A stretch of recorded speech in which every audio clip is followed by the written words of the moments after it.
Hello friends, இன்றைக்கி நம்ம சேனலில் மீன் குழம்பு பற்றி தான் பார்க்க போகிறோம். வீட்டில் இருக்க சில இன்க்ரீடியன்ஸை வச்சு நம்ம மீன் குழம்பு செய்ய போகிறோம்.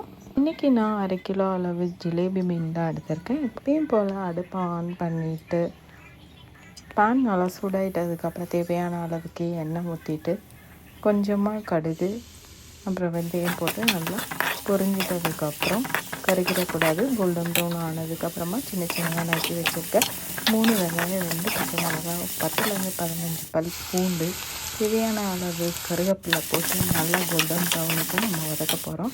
இது நல்லா வதங்கிட்டதுக்கப்புறமா உங்களுக்கு தேவைப்பட்டுச்சுன்னா நீங்கள் இஞ்சி பூண்டு பேஸ்ட்டு கூட ஆட் பண்ணிக்கலாம்.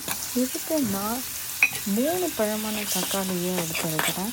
இதையும் அதில் போட்டு நல்லா மிக்ஸ் பண்ணி தேவையான அளவு உப்பு போட்டு நல்லா அதை வதக்க போகிறேன். நீங்கள் தேவைப்பட்டதுன்னா இதில் மஞ்சள் போட்டுக்கலாம்.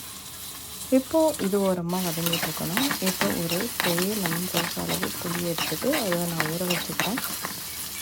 இது நல்லா நல்லா நம்மளுக்கு லிக்விட் விடுற அளவுக்கு நல்லா நம்ம வதக்கி விடணும். தக்காளி இருக்கிற மாதிரியே தெரியக்கூடாது நம்மளுக்கு.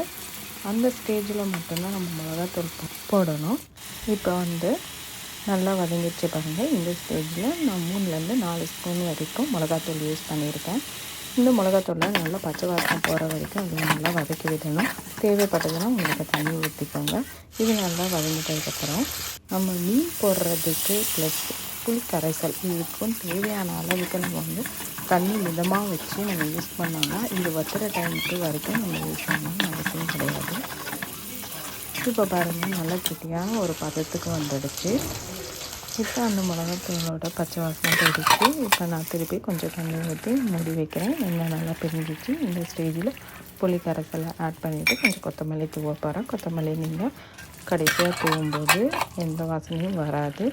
நீங்கள் இதில் போட்டு கொதிக்க வச்சிங்கன்னா மட்டும்தான் நமக்கு அந்த வாசனை வரும். இப்போது நம்ம கழுவி எடுத்து வச்சிருக்கிற இந்த மீன் எல்லாம் நம்ம போட போகிறோம்.